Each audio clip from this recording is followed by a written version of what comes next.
Hey gays, round up the Moes, Poofs, Friends of Dorothy, and Velvet Mobsters. This next hour is gonna be a little light in the loafers, because we're talking about all the great things about being queer. I think of myself as a bear. Wolves. I'm an otter. What is an otter? The show tunes. I love it.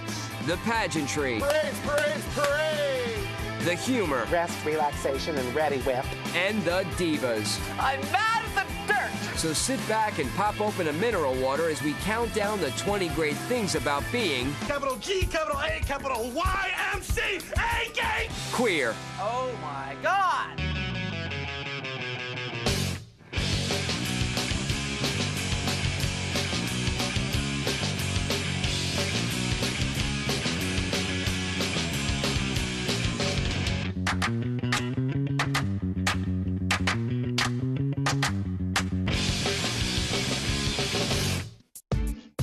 Sorry, straights, to be queer, you've got to be born that way. But if you're really interested, there are some theories about how to become gay. The number 20 great thing about being queer, kid shows make you gay.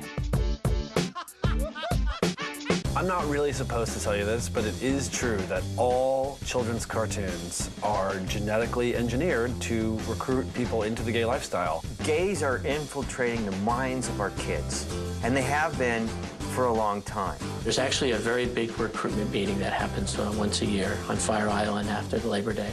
We get together and we decide how many that we're going to get for the following year. This highly successful recruitment team has been working the beat for over 30 years. Bert and Ernie have always been suspect. Bert and Ernie were gay. I know that I identified with Bert and Ernie when I was a child. I mean, they're roommates, first of all. They live together. They're very like this odd couple. I saw Bert and Ernie sleeping in the same room, in different beds, but in the same room. The message to me was very clear, and I went out right then that day and became a sodomite. They were definitely gay. I have it on good faith. And besides, I saw one out at XL the other night, so let's check it out. Well, you know, if they had penises, it would be going on. But they don't. They just have hands, so they fist each other. And the recruiting works. Want proof? The number of out gays has grown exponentially since TV was invented. And what do they show on TV? Cartoons. From Batman and Robin, to Velma and Scooby-Doo, to Peppermint Patty and committed life partner Marcy. Oh gosh, Peppermint Patty. She is the total dyke. SpongeBob, okay, he's a big queen, I guess. But what makes me crazy, SpongeBob is not gay, Patrick is not gay, the starfish, they're just playing gay on the show. Squidward Tentacles, who play the clarinet-playing octopus next door, he's gay. You people are not watching this show closely. The one living in the giant tiki, he's a homo. SpongeBob is gay? Where the hell have I been? Gay men have many choices to make. Classic or bootcut, Manny or Petty, Bo or Luke. But most importantly, a gay man must choose what kind of gay man he wants to be. The number 19 great thing about being queer is there are so many ways to be gay. So there's a wide diversity of gay people in the gay community. Once you identify as gay, then you're in this large group of all men. So in a way, you've got to sort of divide it up somehow. It's like the cafeteria, you know, everyone has to be at their own little table. Sure, there's tops. Tops are the guys who are on top in bed. Then there are bottoms. Tops and bottoms and versatile bottom and versatile top and... Not that I met these kind of people. And if you could be any gay animal, what gay animal would you be? It's like a friggin' zoo. You know, it's insane. It's not a gay bar anymore, it's a zoo. I think of myself as a bear, which is like if you're a big guy and you're kind of hairy, or in my case, very hairy, you end up being a bear, which is kind of nicer than saying you're the cute, fat, hairy guy. There's also polar bears, which are old, fat bears that are white. And then wolves, I think, are muscular, hairy men. And then I think there are manatees, which are hairless people who are fat. I think I'm supposed to be an otter. What's an otter? I'm an otter. What is an otter? Otters are skinny guys with beards. I'm hairless and sleek, and I like to frolic in ponds. I feel more like a badger. Gay people also have a passion for monarchy. I guess I'm kind of a queen / with a Twinkie. A size queen is obsessed with the size of his partner. And a rice queen is a dude who likes guys from the Far East. I think the thing is, gay people don't want to waste time. They just want to get to it. So if you hear that someone is a top otter or something, then you kind of, you know exactly where you are. And you're not interested in a top otter, don't go there. Don't. Leave otter alone. Some lipstick for you. It's just really pretty. Oh, it's now. I'm allergic. It's generic. The number 18 great thing about being queer? You're hilarious. Gay characters in TV shows are almost always hilarious, they're fast, they're witty, they're never at a loss for words, they're the kind of people you want to have around, they always have the perfect zinger, perfect comeback. It all started with the classic sissy. The sissy characters, like in the 1930s, were played by actors like, Franklin Pangborn. Don't forget, plenty of room in there. Oh, sir, here's where you need the room. Such a muscle.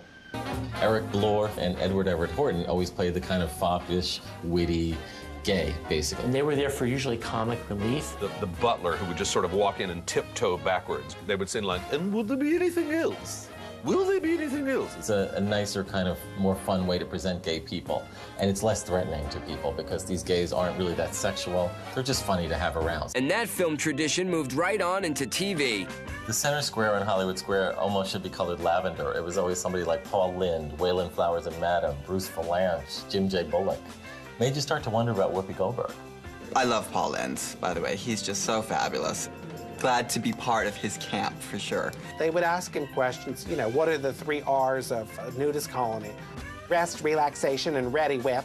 That kind of thing. And he was hilarious. I want nothing but lilies on the chuppah. The theme is Yentl chic. Don't forget the candles. You think this is the first wedding I ever planned? Jesus Christ, you're worse than me. And over the years, the TV gay slowly evolved into today's fictional Funny Mo's. We want candles, candles, candles, and I don't want short, stubby little broken up candles. I want long tapers. And real-life Funny Mo's. Here's a little tip for you.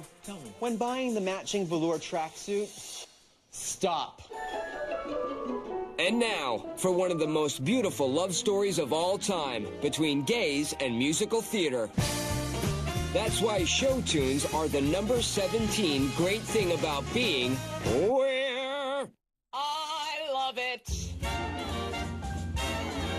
Musical theater is a historically safe haven for gay people because they're needed there and they're wanted there and they thrive there. The theater is a place where people who don't normally fit in, fit in. They can just jump around singing Oklahoma all day and no one can call them a fag. There's no business like show business, like no business I know. Everything about it is appealing. It's like this perfect fantasy world in which everyone just bursts into song and all the costumes are so color coordinated and the sets are so amazing. You can get lost in this world of costumes and makeup. Gay musical has to have a fabulous woman. You take an Ethel Merman or a Carol Channing, and I think that just appeals to the gay, sensibility. It sort of works into this fantasy you have in your mind of what life could be like. There's something about the artificiality of it that's very appealing to us. Let's go on with the show. In the musical theater, as we know, audiences are composed entirely of Jewish women and gay men. I don't know why. Musical theater audiences at the opening of a show tend to be gay, and then the longer the show runs, the gays start going because they've already seen it, and then the Midwestern busloads start coming in. You're turning conservative people from the suburbs into gay people for a night. Musical theater just seems to tap into some strange chemical coding in the gay man's brain. Theater is a gay space. It just is. There's just no way around it. I'm sorry. It just is.